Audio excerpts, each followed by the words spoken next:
Nous sommes lundi 8 août, il est 19 h. Bonsoir à tous et bienvenue à votre édition. Voici les titres. Comment procéder à une utilisation rationnelle des pesticides et ainsi prévenir les risques environnementaux?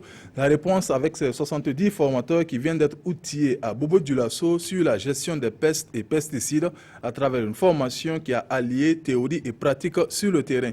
Et puis 172 pages pour passer au pain fin la vision, mais surtout les moyens dont dispose le président du Faso pour relever les différents défis qui se posent pour le renouveau du Burkina Faso. C'est le contenu du second essai politique de Moussa Sanon, journaliste écrivain. Roch est-il l'homme de la situation? Demande-t-il en substance. 70 formateurs viennent d'être outillés sur la gestion adéquate des pestes et pesticides. Objectif, renforcer les connaissances sur les bonnes pratiques de gestion de ces produits afin de minimiser les risques liés à leur utilisation. Après 5 jours de théorie, les participants se sont rendus dans une localité située à une soixantaine de kilomètres de Bobo-Dioulasso afin de prendre connaissance avec la phase pratique sur le terrain. Biti Bienao, Siriki Milogo, Ahadi Sandamba. Nous sommes ici dans l'exploitation de la Sinassano à Dafinso. Le producteur reçoit la visite du PAFASP, le programme d'appui aux filières agro-silvopastorales. Une visite qui marque le deuxième acte de la formation recyclage des formateurs sur la gestion des pestes et pesticides. D'une superficie de 12 hectares, l'exploitation est constituée d'un verger de mangue et de la culture de légumes. Le recyclage, c'est pour leur permettre d'avoir plus de connaissances sur le sujet et aussi, surtout, des connaissances pratiques sur le terrain, côté reconnaissance des nuisibles, les produits qu'on doit utiliser pour les éliminer, passant par la lutte biologique, l'utilisation des pesticides, mais de façon rationnelle. Cette visite de terrain au profit de 110 agents formateurs de l'agriculture, des ressources animales et de l'environnement est un cadre de partage d'expérience. Avec la sortie et la formation que nous avons réussi, alors ça va nous permettre de conseiller nos producteurs que nous encadrons sur le terrain. Alors parce que comme on a déjà vu l'expérience, les cultures ici, et nous savons à peu près les produits qu'on doit utiliser pour ces traitements-là. Venus de la boucle du Mouhoun, des cascades et bien entendu des hauts bassins, les participants serviront de relais pour une large diffusion de connaissances acquises. Le PAFASP, mis en œuvre depuis 2007, entend ainsi prévenir ou encore atténuer les effets négatifs de l'utilisation des pesticides sur l'environnement. Les tradis praticiens de la région du centre et là, on est en santé, souhaitent une meilleure gestion de leur association. Ils ont tenu ce 7 août à Ouagadougou une assemblée générale pour présenter leur nouvelle structure, ses missions ainsi que son fonctionnement. Mokhtar Ouedraogo, Bouma, Ernest Nebié.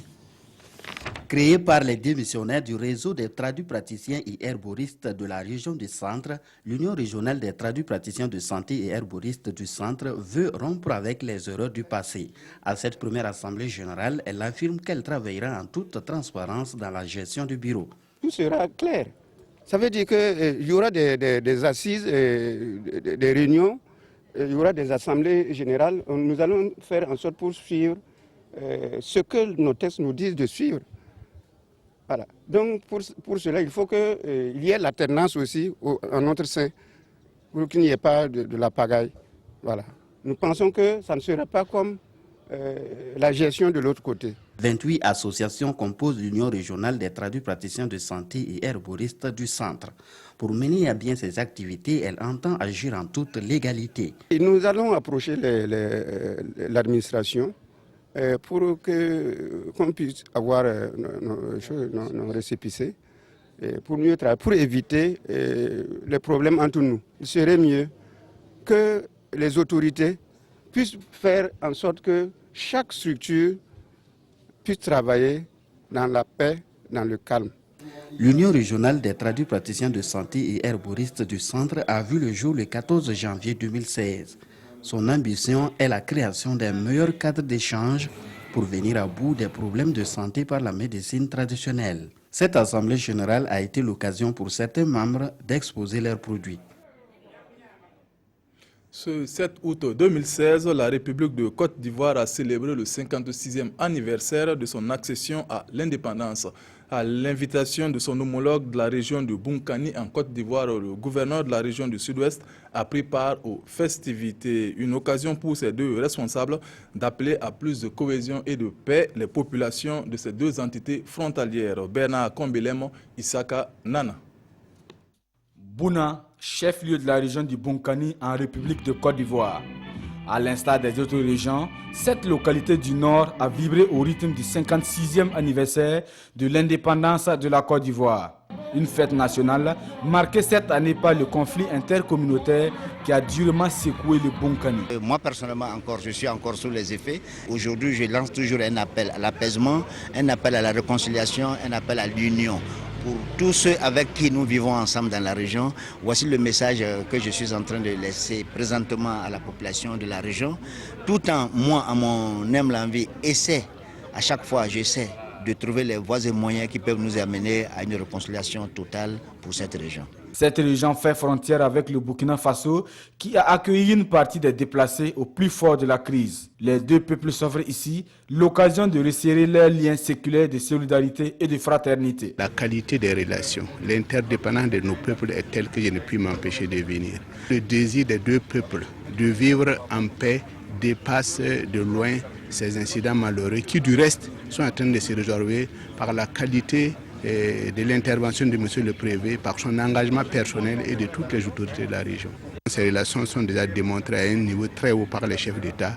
Nous ne faisons que suivre les sillons qu'ils nous ont tracés. Les festivités du 57e anniversaire de l'indépendance du Burkina Faso se tiendront en 2017 à Gawa.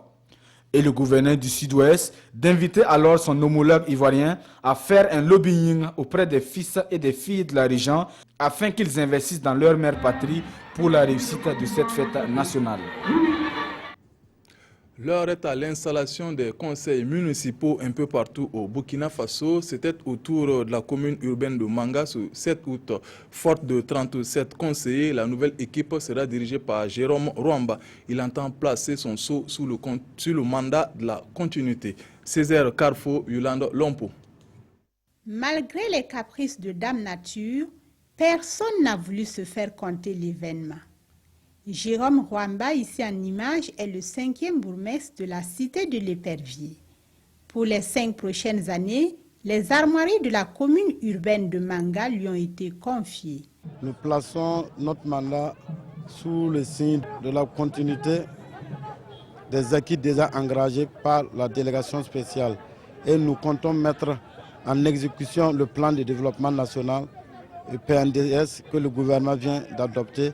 L'équipe est forte de 37 conseillers issus de l'UPC, du CDP et du MPP. Ensemble, un autre Manga est possible. Le nouveau locataire de l'hôtel de ville de Manga y croit dur comme fer. Quant aux préoccupations des jeunes et des femmes, il les connaît déjà. Lui et son équipe promettent d'être à l'écoute de tous les fils et filles de la localité et de se départir de certaines habitudes. Booster l'accès à l'éducation, à la santé, et désenclaver les différents villages, sans oublier la question épineuse qui est l'employabilité des jeunes. Ce sont là nos vœux pour la cité de l'Épervier. Et c'est avec fierté que Manga abritera les festivités du 11 décembre en 2017. Renouveau du Burkina Faso, Roch est-il l'homme de la situation? C'est le titre du second essai politique de l'écrivain burkinabé Moussa Sano. Une œuvre de 172 pages dans laquelle l'auteur se pose de nombreuses questions sur la vision et les moyens du président actuel pour faire face aux différents défis. C'est à Bobo Dioulasso qu'il a présenté sa nouvelle œuvre au public en présence d'Idrissa Ouarga et Moumouni Barou. À moins d'un an, l'écrivain journaliste Moussa Sano met à la disposition des lecteurs son deuxième essai politique intitulé « Renouveau du Burkina Faso, Roch est-il l'homme de la situation ?» L'œuvre parue aux éditions L'Harmattan comporte 172 pages réparties en 9 chapitres. Le président Roch, Marc-Christian Kaboré, est-il vraiment l'homme qui incarne le renouveau au Burkina Faso? C'est la question qu'elle soulève. C'est une question que je me pose, que beaucoup de gens aussi se posent. Il y a eu l'insurrection, il y a eu le retour à l'ordre constitutionnel normal. Roch-Marc Christian Kaboré, et comme tant d'autres candidats à l'élection présidentielle, avait aussi fait des promesses. Le temps maintenant est venu de le juger sur le terrain. Et comme nous sommes habitués au discours des politiciens, ce qu'ils disent, ce n'est pas ce qu'ils font. Donc il faut bien qu'on s'interroge. La dédicace de l'œuvre a mobilisé la présence des parents, des confrères, des organisations de la société civile et bien d'autres invités. Et tous sont unanimes. Le journaliste écrivain mérite des félicitations. Vraiment, il a eu ce mérite-là et c'est une interrogation quand même qui taraude l'esprit de pas mal de Burkinabés. Est-ce qu'il ne faut pas aussi essayer de montrer aux Burkinabés comment est-ce qu'ils doivent faire pour accompagner ce nouveau régime? Moussa Sanou assure que la prochaine œuvre va aborder la question de la communication dans la ville de Sia, une ville qui connaît justement des difficultés dans le domaine de la vie de l'écrivain. Le complexe scolaire Baraka vient de mettre sur le marché de l'emploi sa cuvée 2016, composée de 40 diplômés nantis du certificat d'aptitude professionnelle CAP. C'est la première promotion formée à l'école de formation et de recyclage des enseignants du primaire et fort de Bobo Dioulasso. La cérémonie de sortie avec Karim Ilboudo, Siriki Milogo, Kadou Romenki. Voici la cuvée 2016 de l'école de formation et de recyclage des enseignants du primaire et fort Bobo. Au nombre de 40 lauréats, Gamaliel Ier est le nom de baptême de cette première promotion. 100%, c'est également le taux de succès. Réalisé par ces enseignants au CAP, le certificat d'aptitude professionnelle. Après notre formation ici, nous devrons affronter un autre défi à relever, que le test d'intégration. Voilà. Et moi, en tant qu'enseignant qui était bien formé ici, je suis prêt pour vraiment aller au terrain et me confronter aux différentes réalités, aux différents problèmes qui vont s'opposer sur le terrain. Sacrifice, don de soi, sagesse sont des valeurs que devraient cultiver ces éducateurs et éducatrices pour la réussite de leur mission à l'image de Gamaliel Ier. Notre prière est que cette promotion soit une promotion sage, une promotion courageuse, une promotion qui se donne au travail. Ce sont des enseignants et qui parlent d'enseignants du primaire, parlent aussi d'esprit de sacrifice. Alors nous les exhortons au sacrifice, nous les exhortons au travail bien fait. Prière, conseil biblique, visite des ateliers ont été les autres temps forts de cette cérémonie de sortie.